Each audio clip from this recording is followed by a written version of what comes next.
Pesawat lewat ada asap putih keluar. Saya asli teknisi pesawat. Pesawat lewat di bawah 10.000 meter tidak ada asap putih keluar dari mesin pesawat. Lihat ada asap keluar dari pesawat itu senjata biologi. Biasa pakai bromium salt. Ini bikin simptom-simptom seperti influenza, mata pas hujan, mata perih, kuping ada bunyi di dalam, batuk, pilek, gangguan paru-paru, perut, anak demam berapa hari, nggak tahu kenapa. 100 negara lebih korban dari senjata itu. Saya ada dokumentasi di Jakarta, rekaman dari saya sendiri 2 tahun. Kalau kita alami pandemi lagi, tanda-tandanya sudah sangat jelas. Anggaran sudah ada, WHO sudah amandemen International Health Regulation, memungkinkan potensi penggunaan bioweapon untuk membuat pandemi. Undang-undangnya pun sudah siap, yaitu Undang-Undang Kesehatan yang disahkan tahun 2023 dengan pidana denda 500 juta bagi yang menolak divaksin. Dan untuk perusahaan dendanya bahkan bisa sampai 50 miliar, pidana penjara, bahkan ada hukuman mati. Bagi yang paham, ini gong kematian bagi keamanan pengusaha Jakarta. Karena memudahkan membuka potensi pemerasan masif bagi para pemilik perusahaan. Itu sebabnya saya sangat keras memperjuangkan hak tolak bagi rakyat. Dan saya juga keras menolak terulangnya kembali pandemi sebagai strategi asing untuk menguasai kedaulatan suatu bangsa tanpa perlu biaya mahal untuk perang.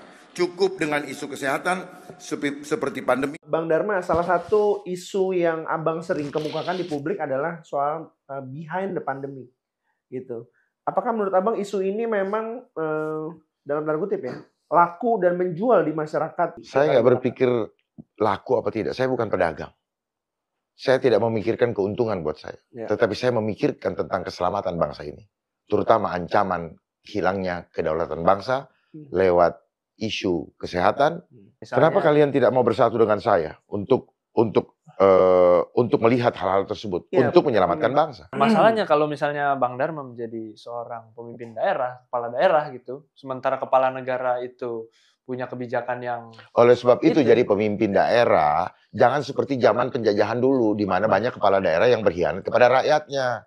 Jadi seorang pemimpin, dia dipilih oleh rakyat, dia harus menjadi pelindung rakyatnya. Selesai kan? Saya yang akan berada di garda terdepan untuk membela Pak Prabowo dari gangguan-gangguan yang akan melukai rakyat.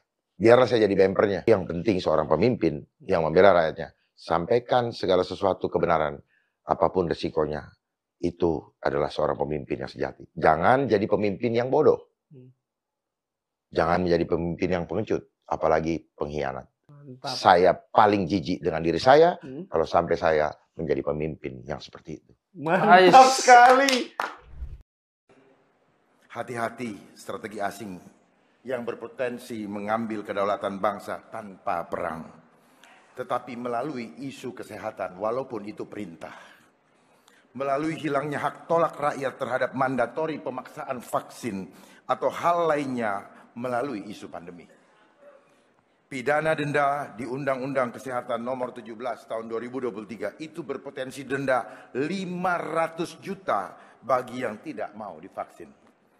Denda per orang di pasal 446 itu 500 juta ya, bukan 50 juta atau 5 juta. 500 juta seorang. Kang, data saya tidak keliru. Jawa Barat makin miskin karena pandemi. Karena selain statistik, justru data ini saya kutip dari Akang sendiri tanggal 17 Juli 2020 di media. Akang sendiri yang mengakui gara-gara COVID-19 Jawa Barat jadi salah satu provinsi dengan warga miskin terbanyak.